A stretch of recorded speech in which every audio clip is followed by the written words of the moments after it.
Don't start the car. Marcus Bell shouted, and the Millionaire CEO froze with one hand on the ignition. Under Claire Danner's leather seat, an orange light was pulsing inside a box that should never have been there. Marcus was already late. His 14-year-old daughter was presenting her water filtration project across town at 6, and he had promised to be in the second row before she began. If he was wrong about the light, he could lose the permanent job he had spent 11 months trying to earn. If he was right and Claire turned that key, the seat wiring beneath her could overheat before she reached the garage exit. He did not have time for either possibility, but fatherhood had taught him that danger rarely checked your calendar before arriving. Claire looked from Marcus to the open driver's door. She was 51, dressed for the investor dinner waiting downtown, and accustomed to people lowering their voices when they addressed her. Marcus had just done the opposite in a concrete garage where his warning bounced off every parked car.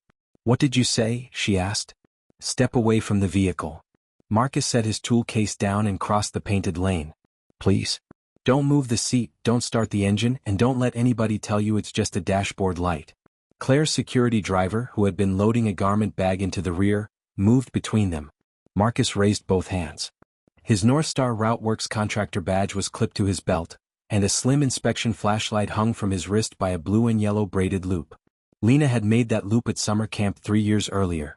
One end was fraying now, but Marcus had repaired too many things that mattered less to replace it. "I'm working on the executive fleet calibration," he said. "There's a telematics module mounted under her seat. It's drawing power when it shouldn't, and I can smell the insulation." Claire crouched before the driver could stop her. From the angle of the door, she could see only the black metal rail and the smooth underside of the seat. Marcus switched on his light and aimed it past her shoulder. The beam found a gray box no larger than a deck of cards, fastened sideways against the power seat harness. One corner had softened from heat. A bead of dark plastic had dropped onto the beige carpet, and the orange status light continued its slow, patient blink. Claire stared at it. "Is that ours?" "It has your company inventory mark on it." "My company doesn't monitor executive vehicles." Marcus glanced at the serial label, then looked again because the first look made no sense. The prefix was R17. Returned hardware. Units with that prefix were supposed to be quarantined, tested, and destroyed if they showed heat damage. They were not supposed to be installed in anything, least of all the CEO's car. "Apparently it monitors this one," he said. The security driver reached for his phone, but Claire lifted a hand. Her expression had changed. She was no longer annoyed by a contractor making her late. She was studying the box as if it had answered a question she had not wanted to ask aloud. "Can you make it safe? I can isolate the vehicle and call for a tow. I'm not touching that module until somebody documents exactly where it was." "Why?" Marcus checked the time on his phone. 5:18. Lena's last message, sent 8 minutes earlier, was a single check mark. That was their system. When plans changed, he was supposed to tell her before she had to guess.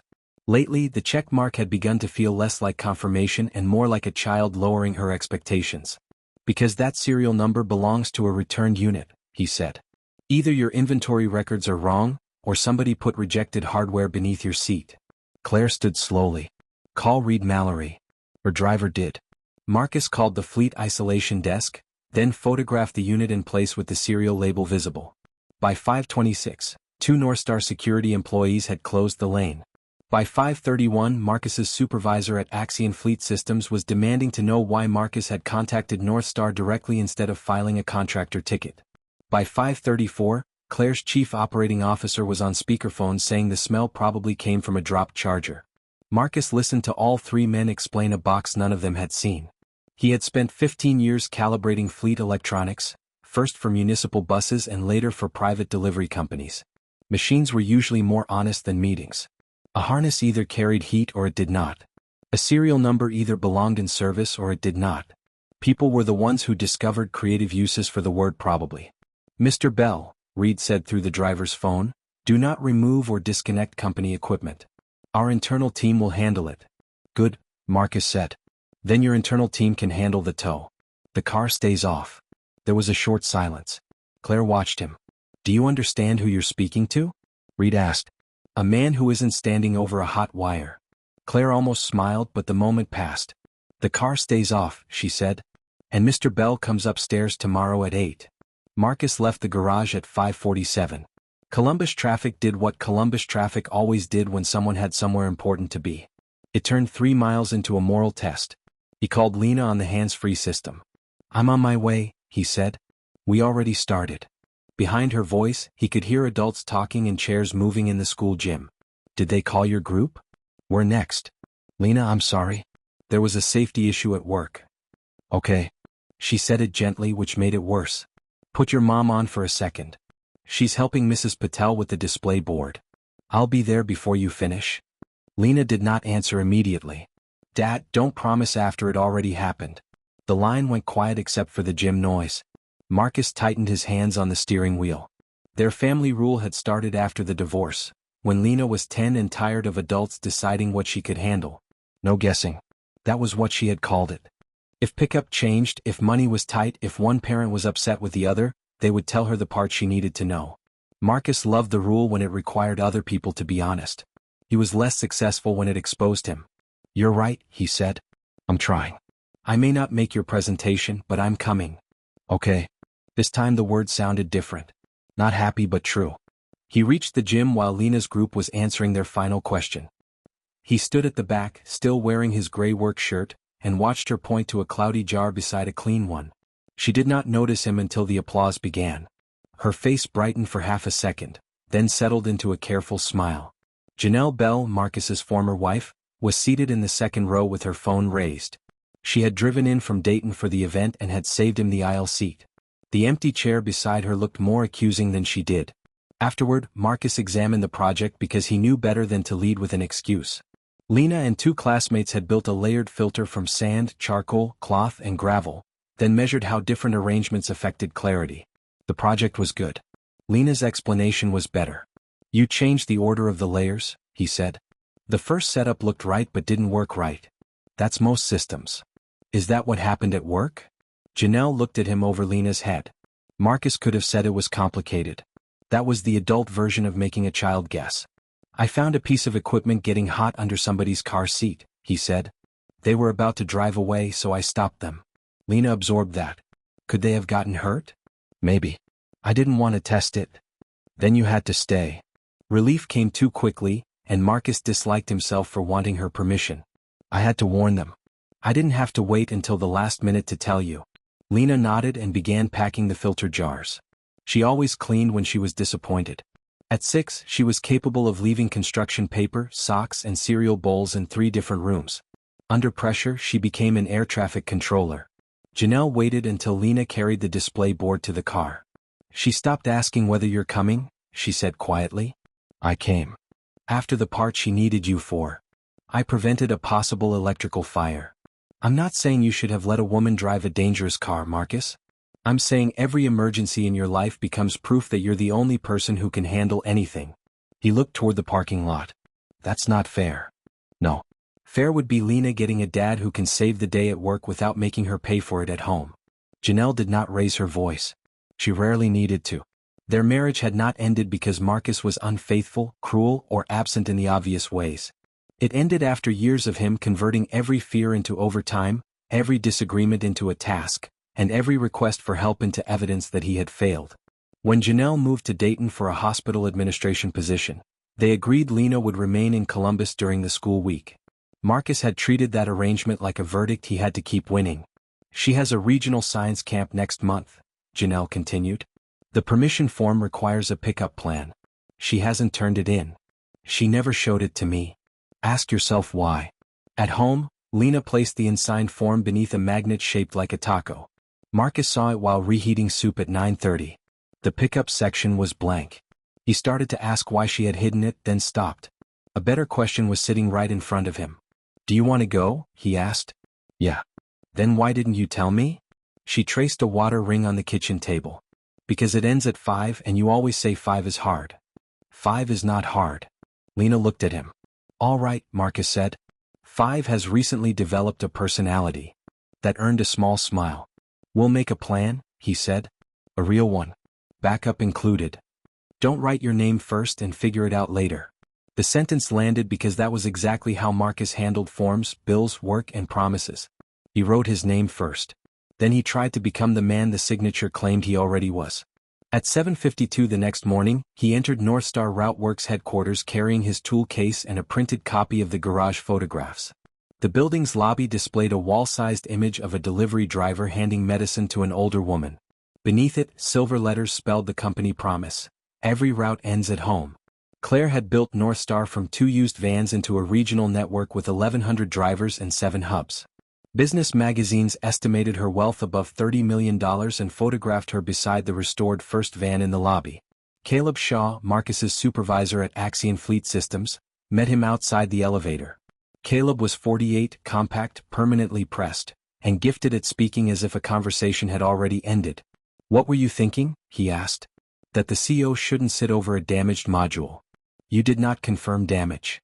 "I confirmed heat deformation and an R17 serial, which you photographed without authorization, in the presence of the vehicle owner and her security team." Caleb stepped closer. "Axion is 6 days from converting this pilot into a 3-year service contract.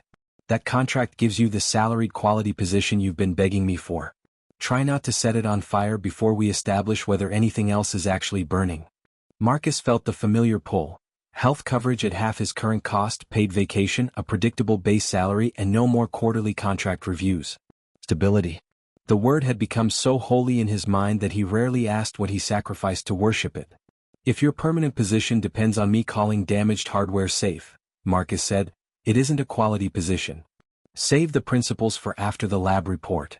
Caleb pressed the elevator button. "In that room, answer only what they ask." Claire was waiting with Reed Mallory and Northstar's general counsel.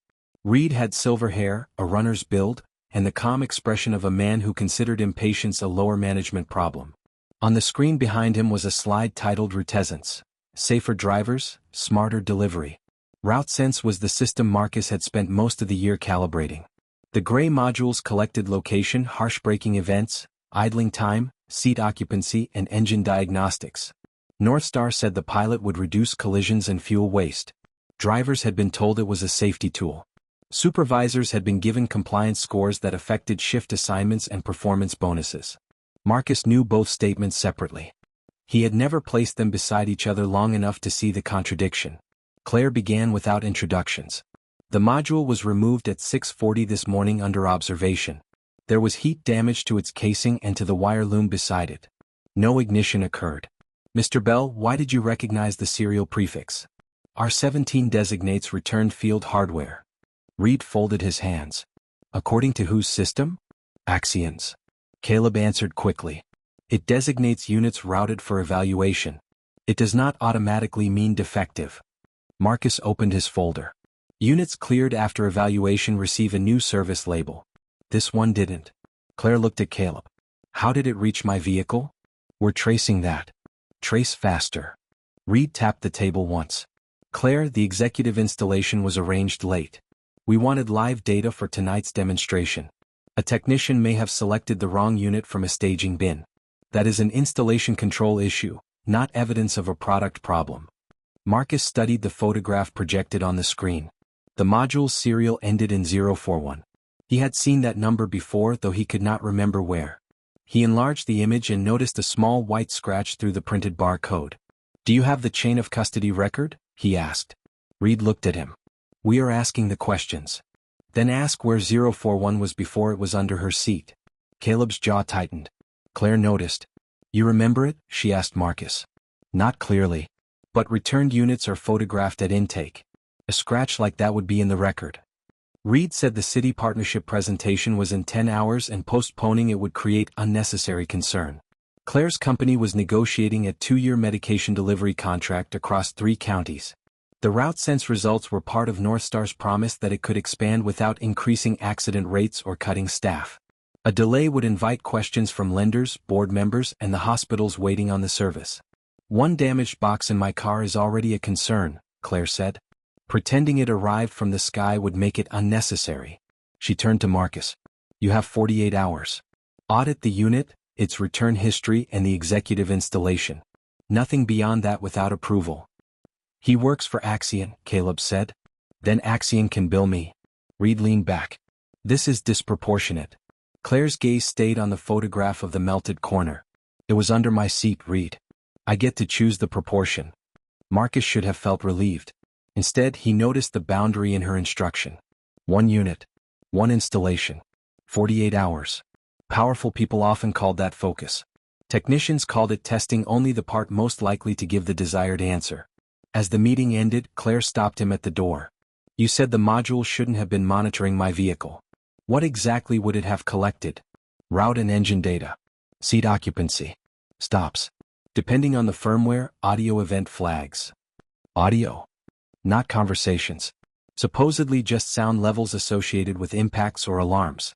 I'd want to see the configuration. I was told executive vehicles were excluded. So were we. Claire glanced through the glass wall at Reed, who was speaking to counsel. Find out whether the wrong box was installed, she said. And find out whether the wrong people decided it was right. Marcus took the damaged unit to Axion's secured lab across town. Rafael Ortiz, the senior bench technician, was already there. Rafael had worked on city buses long enough to distrust any technology advertised with 3 adjectives and no repair manual. You yelled at the CEO? He asked. I raised my voice in the interest of clarity. You yelled at the CEO. Marcus set the evidence bag on the bench. Can we power read the memory without energizing the damaged connector? Yes. Can we do it without Caleb standing behind us like a disappointed undertaker? Probably not. Rafael scanned the serial. The inventory system returned no active assignment. He searched the evaluation database. Nothing. Then he checked archived field tickets, where 041 appeared beside a vehicle number. North Star Van 284. Marcus remembered the scratch. 4 months earlier, the driver of Van 284 had reported a hot plastic smell during a pharmacy route. The module was removed, and Marcus performed the first bench inspection. He had documented slight distortion near the power inlet and recommended a full thermal review. 3 days later, the case had been closed as contamination from an aftermarket charging cable found in the cab. Where is my intake report? Marcus asked. Rafael clicked through the file attachments. The photograph was there. The temperature notes were not. Marcus searched his sent mail. He found the message he had written to Caleb with the notes attached. Caleb had replied, received. Engineering will include this in the batch review. The batch review in the system contained a 1-line conclusion. No repeatable hardware fault. Return to non-critical inventory. Marcus looked at the evidence bag. The CEO's vehicle counts as non-critical now? Rafael lowered his voice. There's something else. 284 wasn't the only heat ticket. It was the only one assigned to you. He pulled up 6 closed complaints from 3 North Star hubs. Hot smell. Intermittent power loss. Discolored mounting strap. In every case, a separate cause had been recorded. Driver cable, spilled drink, seat motor wear, loose accessory, cleaning chemical, unknown debris. None had been coded as route sense related, which meant none appeared in the pilot's product failure statistics. The public dashboard Claire had planned to show city officials that evening reported 0 hardware safety events. Print the ticket list, Marcus said. Rafael did not move. We're authorized for 1 unit. These are records tied to the same batch. I know what they are. I also know Caleb can see every search we run. Marcus thought of the permanent job. Then he thought of Lena's unsigned pickup form, waiting beneath a taco magnet because his daughter no longer trusted a name written before a plan existed. Print it, he said. The printer had produced 4 pages when Caleb entered the lab and pulled the remaining sheets from the tray. Your authorization is limited to 041, he said. Marcus pointed at the first page. 6 reports from the same installation batch describe the same condition. They describe odors. 1 describes a damaged strap. None establishes a common cause. That is why people investigate patterns. Caleb collected the printed pages. And this is why companies define scope. You are not an independent investigator. You are an Axion contractor working under my direction. Claire Danner asked me to find out how rejected hardware got into her car. She asked Axion. I represent Axion. Marcus took his phone from his pocket. Caleb's eyes followed the movement. What are you doing? Asking the client whether 6 related tickets are in scope. If you send that message, I'll suspend your system access. Rafael stared very hard at the bench. Marcus knew what Caleb expected. He expected a contractor with a daughter, a mortgage, and a pending salaried position to calculate the price of 1 email. It was not a foolish expectation. Marcus calculated it down to the dollar. Then he sent Claire a photograph of the ticket numbers with no driver names, and asked for written permission to compare them. Caleb's face went still. Badge. You're suspending me for informing the client? For accessing records outside scope after a direct instruction. Marcus removed the Axion access badge from his belt and set it beside the evidence bag. The action lasted 2 seconds.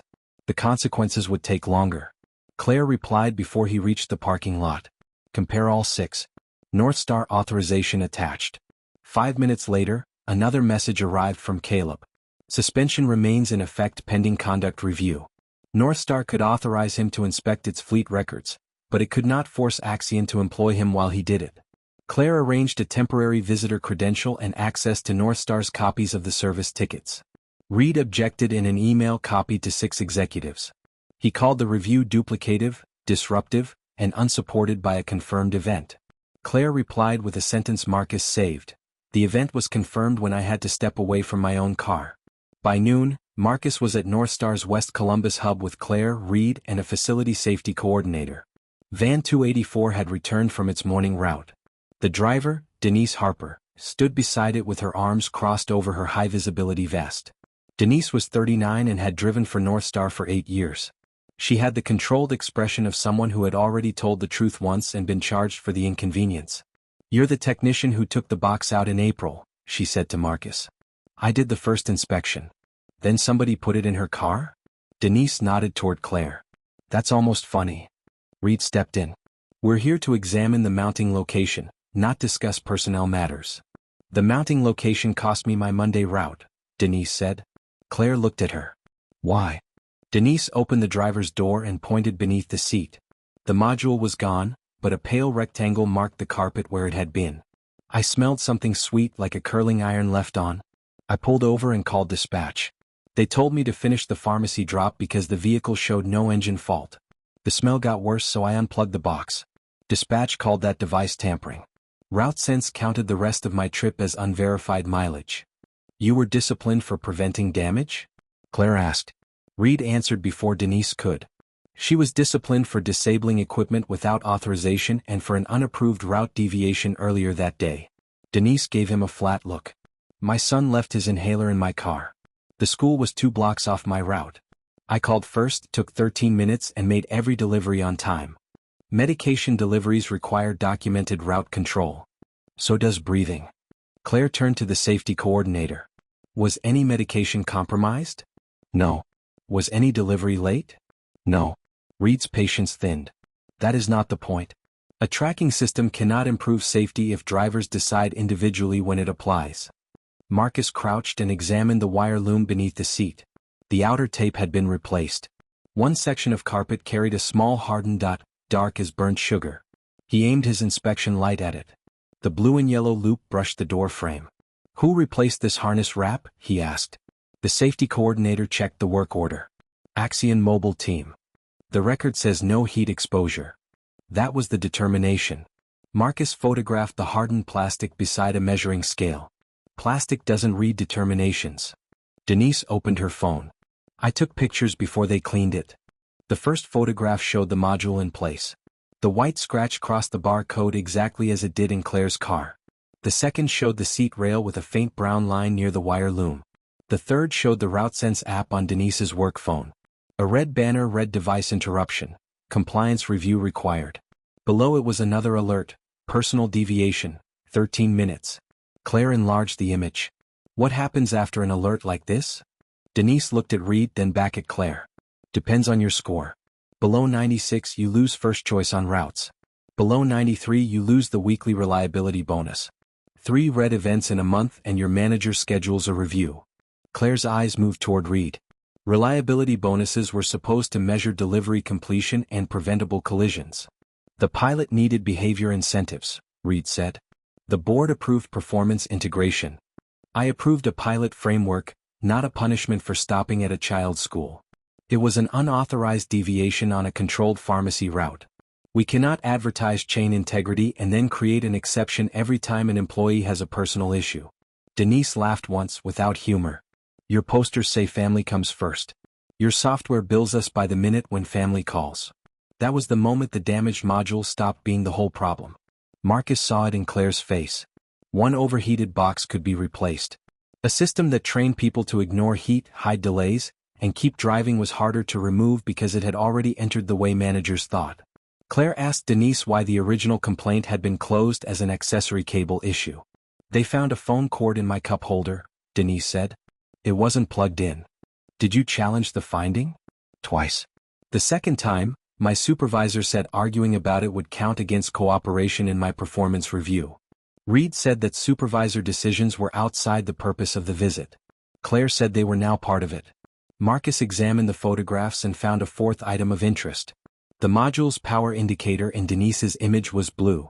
In Claire's garage it had been orange. The color changed only when the unit was attempting repeated network synchronization. That meant the executive module had been transmitting or trying to transmit when no approved pilot session should have been active. I need the configuration file from the CEO installation, Marcus said. Reed shook his head. That contains proprietary analytics settings. It also tells us why a returned unit was drawing continuous power. Claire held out her hand to the safety coordinator. Send it to him. Reed waited until the coordinator walked away. You are allowing a suspended contractor to expand a technical anomaly into a labor investigation less than a week before a municipal decision. No, Claire said. The labor investigation was apparently running underneath the technical anomaly. The configuration file arrived at 2:15. Marcus could read the settings but no longer had Axion software to test them. Raphael did. Sending company data to him would violate both firms' controls. Marcus called Caleb and requested supervised lab access under Claire's written authorization. Caleb declined. Then assign Raphael, Marcus said. Axion has suspended all work on this matter until scope and liability are resolved. You were concerned about delay this morning. I'm concerned about unauthorized conclusions. I haven't made one. You made it in the garage when you yelled across 3 parking spaces. Marcus stepped away from Claire and Reed before answering. I made sure she didn't start the car. The box made the rest of the argument. He ended the call. His hands were steady but the back of his neck felt hot. He had never been fired from a technical position. He had also never challenged an employer while that employer controlled the records required to prove he was right. Claire offered to have Northstar's information technology team open the configuration, but Marcus refused. The file required validated tools, and using an improvised reader could alter its metadata. It was the first decision he made that day which frustrated Claire. You're telling me we have the evidence but shouldn't look at it? She asked. I'm telling you evidence stops being useful when people can argue that we changed it. And what do you suggest? Independent lab. Today. Northstar pays, but the lab reports to both companies and keeps the original file. That takes time.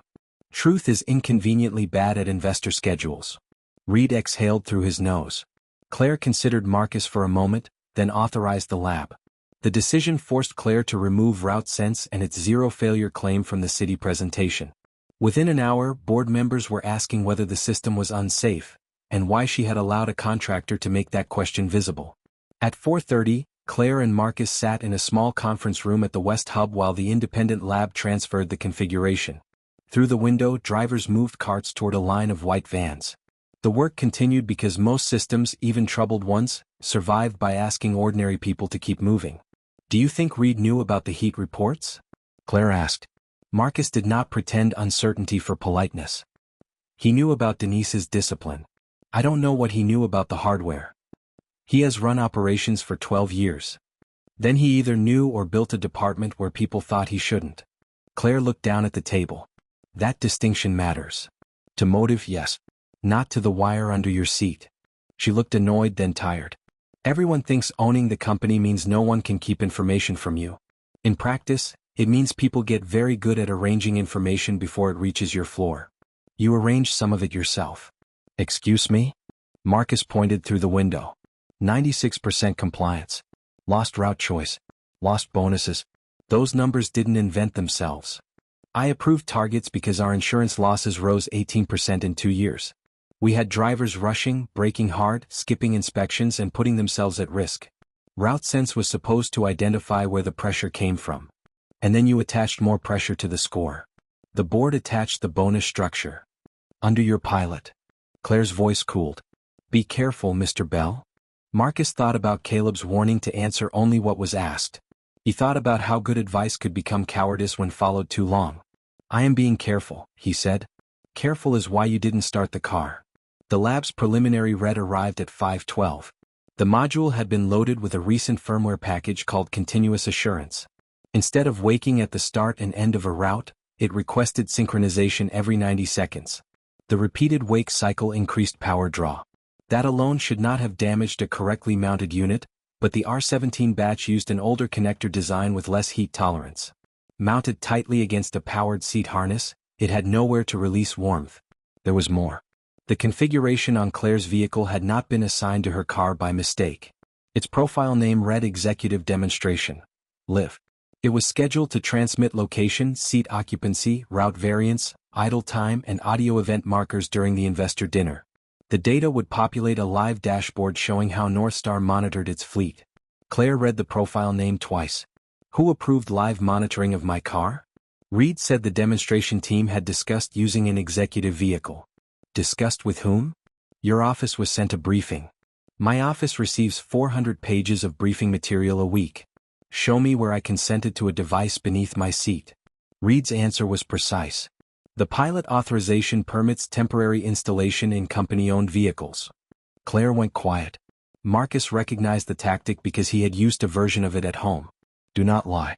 Simply answer the narrowest possible question and let the other person discover the cost later. The full lab report would take 2 days. Claire ordered every R17 unit removed from active service before the next morning and suspended the continuous assurance update. Reed argued that pulling vehicles without confirmed defects could interrupt pharmacy routes. Marcus suggested using spare units from the previous stable batch. Reed said inventory was limited. How many R17 units are active? Claire asked. The safety coordinator checked. 143. The number changed the room. 6 complaints could be minimized. 143 chances could not. Remove them, Claire said. Reed looked at Marcus as if he had personally manufactured all 143. We will miss deliveries. Then rent vehicles, move routes, call partner fleets, and tell the hospitals there may be controlled delays. That could cost hundreds of thousands of dollars. Claire's expression did not change. So could setting a driver on fire. No one argued after that. Marcus drove home in time to make dinner, which should have counted as progress. Instead, he spent most of the meal answering calls from Northstar, the lab, and Axion's Human Resources Department.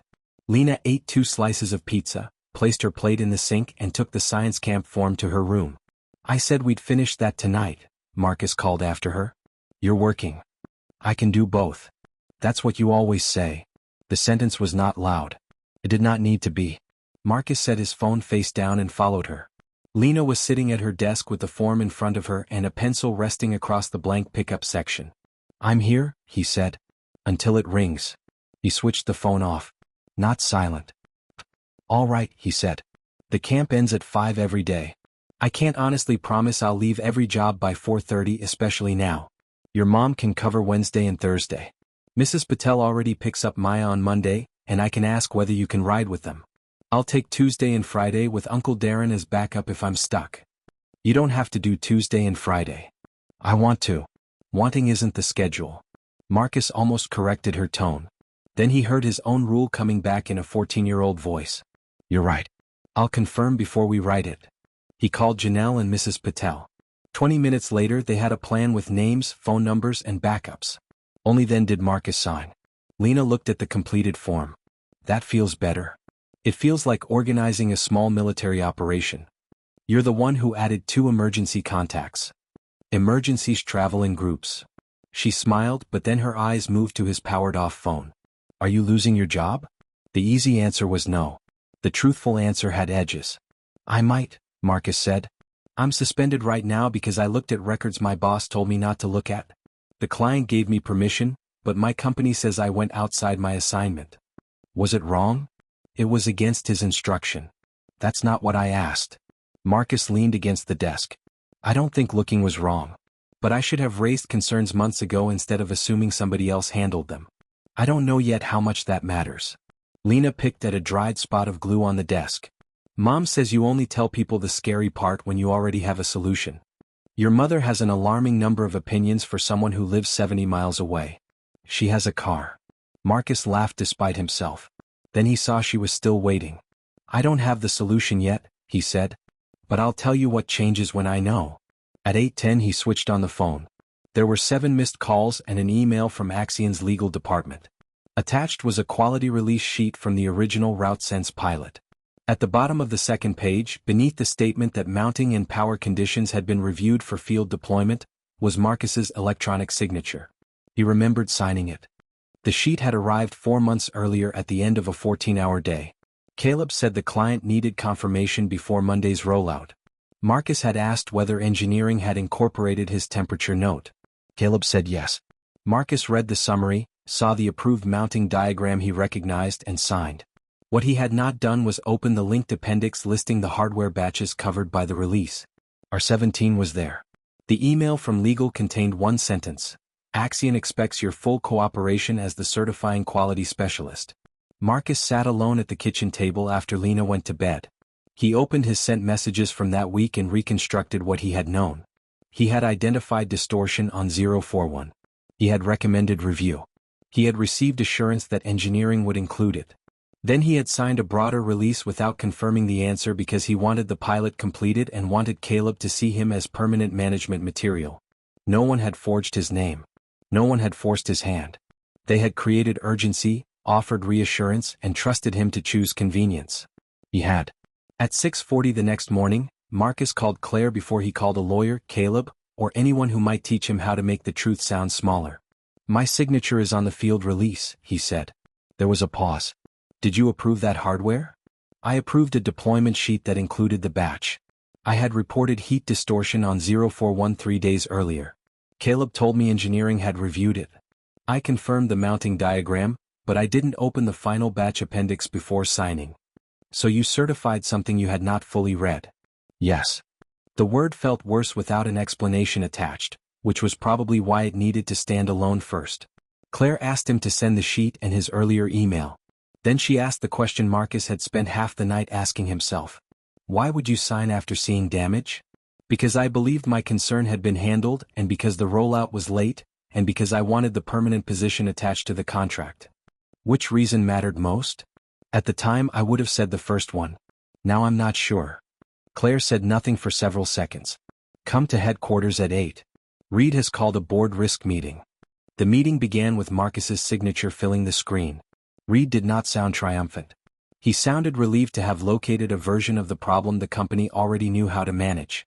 This establishes a failure in Axion's quality process, he said.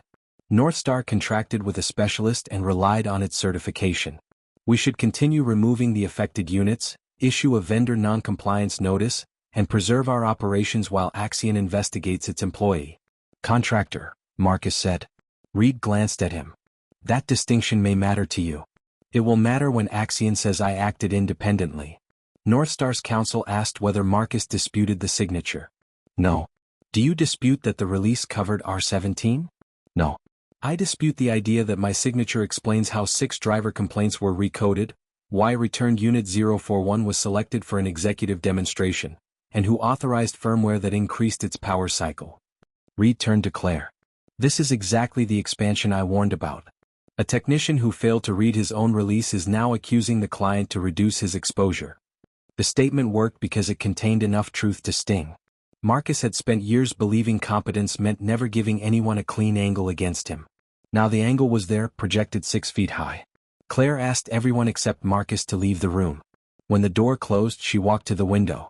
If I turn this over to outside counsel, they will tell me not to speak to you again, she said. They're probably right. You don't seem worried enough. I'm worried. I'm also tired of acting like worry changes what I signed. She faced him. Did you shout in the garage because you knew the unit might trace back to you? No. I didn't recognize the number until you looked under the seat. Can you prove that? Probably not. Claire studied him, searching for the polished answer. Marcus had none left. Then why should I keep you in this review? You shouldn't keep me as the only reviewer. My signature makes that inappropriate. But if you remove me completely, Reed gets to turn a company system into one contractor's bad afternoon. I can tell an independent team where to look, and I can put my own mistake in the report. That could end your career. Hiding it should. Claire looked back at the route yard below. You have an odd way of interviewing for permanent work. It hasn't gone well so far. For the first time since the garage, she laughed. It lasted only a second. Then she authorized a full independent review of the pilot, with Marcus as a technical witness rather than lead investigator. She also placed Reed's direct reports under document retention instructions. Reed called the move an accusation by procedure. Claire called it the minimum required when the procedure itself was in question. The review team found the first major answer that afternoon. Axion Engineering had tested R17 under ordinary route intervals and approved it with a revised mounting bracket. Northstar's operations group later requested continuous assurance for the live scoring program. The 90-second synchronization cycle had never been tested on the old connector batch. When Axion asked for 2 additional weeks of validation, someone at Northstar authorized deployment as a configuration-only update, avoiding a new hardware review. That authorization belonged to Reed. His explanation was straightforward. Northstar's lenders required proof that the company could improve route efficiency before releasing expansion funds. Missing the dashboard deadline would have threatened the pharmacy contract, the new hub plan near Newark, and roughly 180 future jobs. He had relied on Axion's hardware certification and treated the firmware as software. It was a calculated business decision, he told Claire. You calculated on equipment beneath other people's seats, Marcus said. And you certified the equipment. Yes. Reed hesitated. He had expected denial. Marcus's admission removed the shelter of argument. The second answer was worse for Claire. The review team found her email from 6 months earlier, sent after Northstar lost a grocery contract because of late deliveries. She had written, "No route exceptions during the pilot without executive approval. If the data is full of favors and excuses, it is not data." Supervisors had quoted that sentence in training. Reed's team turned it into automatic penalties. Claire had not designed Denise's discipline, but she had supplied the belief beneath it. People close to the work could not be trusted with exceptions because exceptions weaken the numbers. I meant managers couldn't manipulate the pilot, Claire said. Denise, invited to the review as the driver representative, answered quietly. They didn't hear the part you meant. They heard the part you wrote. Claire did not defend herself again. Just before dawn the next day, while technicians were removing the remaining modules at Northstar's Grove City hub, a unit beneath a parked van began smoking. The vehicle was off and empty. A technician isolated the area, and the fire department found heat damage limited to the seat wiring and carpet. No one was injured. The practical harm was small. The timing was not. A driver posted a photograph of the open van door and fire engine online. By breakfast, a local business reporter was asking why Northstar had suspended a safety technology it had planned to promote that week. The city procurement office requested a written explanation. 2 hospital partners asked whether their routes had been affected. Northstar's first public statement said the incident involved hardware previously certified by an outside vendor and that there was no evidence of danger to deliveries or customers. Claire approved the sentence while moving between calls. Marcus saw it an hour later and felt the old machinery beginning again. The company had not named him, but Axion's internal notice did. Someone forwarded that notice to an industry forum, where his title and signature appeared beneath a post about careless field certification. Caleb called before Marcus could call him. You need to stop speaking to Northstar, he said. Everything you do increases both companies' exposure. Your legal team circulated my name. The notice was confidential. That is not an answer. It is the only answer you're getting until the review. Axion is terminating your contract for failure to follow access controls and quality procedure. Severance is contingent on a standard confidentiality agreement. Marcus sat in his parked car outside Lena's school. He had just dropped her off. Students moved around him with backpacks and instruments, annoyed by a morning that had the nerve to exist. He asked Caleb to send the terms in writing. You can still protect yourself here, Caleb said. Is that what you did when you removed my temperature notes? I forwarded your notes to engineering. Then why weren't they in the batch review? Because engineering could not reproduce the condition under the original test profile. You are trying to connect 2 different failures after the fact. They became the same failure when Northstar changed the profile. Northstar changed it after you signed. And Axion let them without retesting. Caleb's voice lowered. Take the severance, Marcus. You have a child. This is not the time to discover you enjoy martyrdom. That accusation stayed with him because there was danger in it. Marcus did enjoy being the man who absorbed the cost. Sacrifice gave him control. If he lost the job for telling the truth, he would never have to face how often he had used the job to avoid being fully present at home. He did not accept the severance. He also did not reject it. For once he admitted he needed time. Janelle came to Columbus that evening after reading the industry post. Marcus expected anger. She brought a legal pad. "Show me the budget," she said. "I can handle the budget." That sentence is why we're opening it. Without severance, Marcus had 4 months before touching retirement savings. With it, he had 7, but the confidentiality language could restrict the review. Janelle offered to cover Lena's health insurance and more of the camp expense. Marcus's first instinct was refusal. He heard himself preparing the familiar speech about responsibility. Then Lena entered with the pickup form. She had erased Marcus's name from Tuesday and written Janelle's. On Friday she had listed Mrs. Patel. Marcus now appeared in the backup section. "What is this?" he asked. "A plan that still works if your work gets weird. You moved me to backup. For 2 weeks. Mom said her schedule is open." He felt replaced, which was unfair to everyone in the room. "You made this decision without asking me." Lena's chin lifted. "You said not to write your name and figure it out later." Janelle remained silent. Marcus looked at the form. The plan was specific. It was safe. It did not treat his love as a transportation schedule. He had confused being listed first with being essential, just as he had confused taking every emergency with being responsible. "You're right," he said. "It's a better plan for now." Lena relaxed. "I'm not firing you as my dad." "Good. The severance package for that job is terrible." She rolled her eyes, but the air in the kitchen loosened. Later, Marcus accepted Janelle's insurance offer with a clear end date and a written split for expenses. Specific help, he discovered, did not feel like rescue. It felt like another adult carrying the handle on her side. The next morning, Claire asked him to meet at the restored delivery van in Northstar's lobby. It was a strange place for a private conversation, surrounded by the polished symbol of how the company liked to remember itself. She offered him a job. The title was Director of Fleet Assurance. The salary was $148,000 with benefits beginning immediately. He would report to Claire for the first year and build an internal review group independent of operations. Northstar would also state that his original certification did not cover the later firmware configuration and would provide counsel in any dispute with Axion. It was more money than Marcus had ever made. It was also the kind of authority technicians usually gained only after years of asking executives to listen. Then Claire explained the conditions. Northstar needed a joint incident statement before the city meeting on Monday. The statement would call the failures a limited interaction between vendor-certified hardware and an unvalidated configuration. It would not mention driver discipline until the human resources review was complete. Marcus would agree not to make outside statements and would support keeping the rest of RouteSense active while the affected batch was replaced. The job also required weekly travel among 7 hubs for at least 6 months.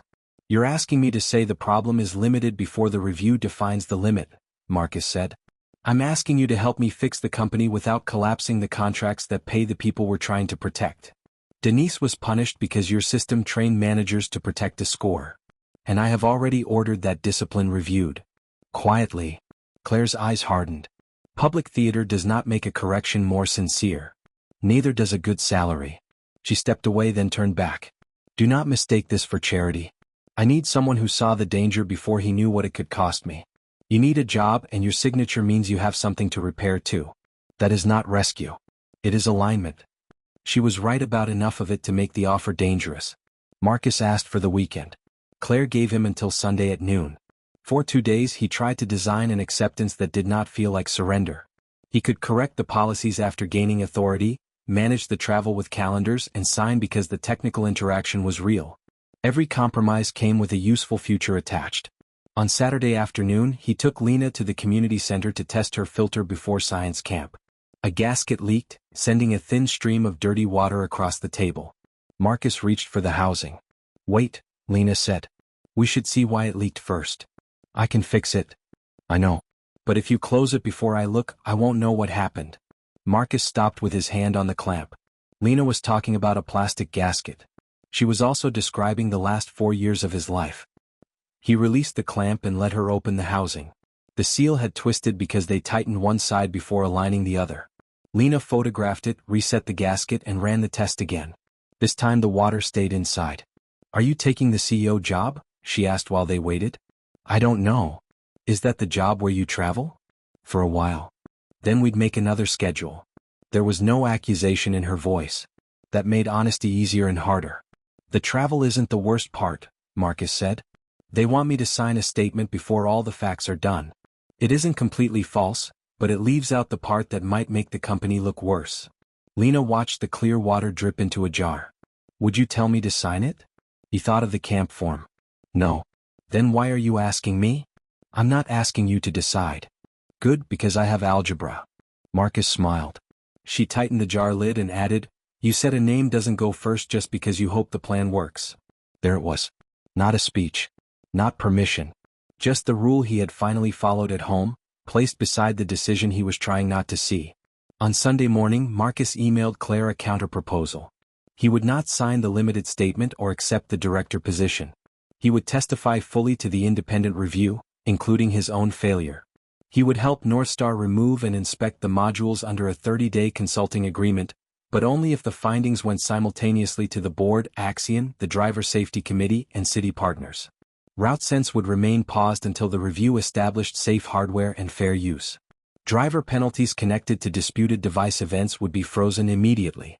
Claire called within 6 minutes. You understand the board may reject every term? Yes. You could lose the job and the consulting work? Yes. And you're prepared to disclose your signature? If I hide my part, Reed is right about me. Claire was quiet. The driver committee meets at the Grove City Hub tomorrow. Be there at 9. Monday's meeting took place in the dispatch training room, not a boardroom. Folding tables formed a square beneath route maps and safety posters. 12 drivers attended, along with hub managers, Axion representatives, 3 Northstar board members, city observers, and the independent engineering team.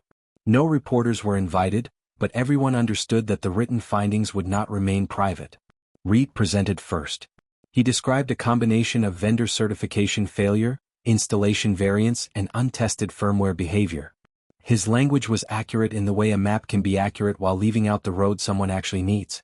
Then he proposed replacing the affected units, retaining the scoring program with temporary adjustments, and continuing the municipal bid. Marcus placed 3 items on the table: his original temperature email, the field release bearing his signature, and Denise's photograph of the damaged unit beneath van 284. I signed that release, he said. I did not read the final batch appendix, even though I had reported heat distortion on one of its units. I relied on a verbal assurance because the rollout was late and because I wanted a permanent job. That was a professional failure. The later firmware increased the risk, and Northstar's scoring rules discouraged drivers and managers from reporting interruptions, but neither fact removes my part. No one gasped. The room simply became more attentive. An Axion lawyer asked whether Marcus agreed the company had reasonably relied on his certification. No, Marcus said. My supervisor received the temperature report. Engineering tested the batch under the old configuration. Axion then allowed a major duty cycle change to be classified as software only.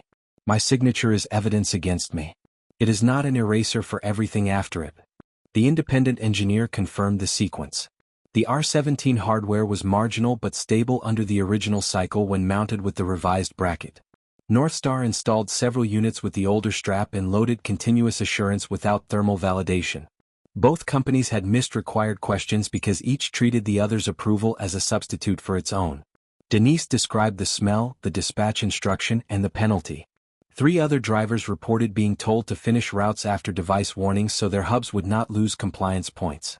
A hub manager admitted he had recoded 2 equipment complaints as driver accessory issues because a product failure would have removed vehicles from service and lowered his quarterly score. Reed asked whether the manager had ever been instructed to falsify a report. Not in those words, the manager said. Then this was a local misuse of policy. Claire had been silent until then. She opened the printed copy of her own email. No, she said. The local misuse began with an executive instruction that treated every exception as an excuse. I wrote that instruction. Reed built the scoring program beneath it. Managers did what the system rewarded and drivers carried the risk. Reed looked at her. If you suspend the program and withdraw the bid, the lender can delay the Newark expansion. We may lose the hospital routes. People in this room could lose work because we refuse to distinguish manageable failure from catastrophe. I am distinguishing them, Claire said. The hardware failure is manageable. A company teaching people not to report it is the catastrophe. One of the board members asked for a recess. Claire refused until the driver committee heard the proposed actions. She paused RouteSense across the fleet, not only the R17 batch. She withdrew the lift safety claim from the municipal bid and requested a 60-day extension rather than asking the city to decide on incomplete data. She froze device-related discipline and bonuses, ordered review of every complaint from the pilot, and accepted the independent team's reporting terms. Reed was removed from direct control of fleet operations pending the board investigation. Claire included her own email and approval decisions in the review scope. The choices did not make the company safe that morning. They made it possible to measure how unsafe it had been without punishing the people who answered. After the meeting, Reed found Marcus beside the loading doors. "You think this ends well because everyone told the truth in a room?" he asked. "No. The financing delay is real. The jobs are real. You had the luxury of risking one career. I was protecting 1,800. Marcus looked across the yard as vans returned from morning routes. "You were protecting a number that included those people and stopped listening to the people themselves." Reed's mouth tightened. "You're not as different from me as you think." "I know." That answer left Reed with nothing easy to fight. The formal review took 11 weeks. It found heat damage in 9 units and incorrect mounting in 37. No driver or customer had been injured. Axion accepted responsibility for inadequate batch controls and for allowing a configuration change without renewed testing. Northstar accepted responsibility for the accelerated rollout, the scoring incentives, and the suppression created by its reporting structure.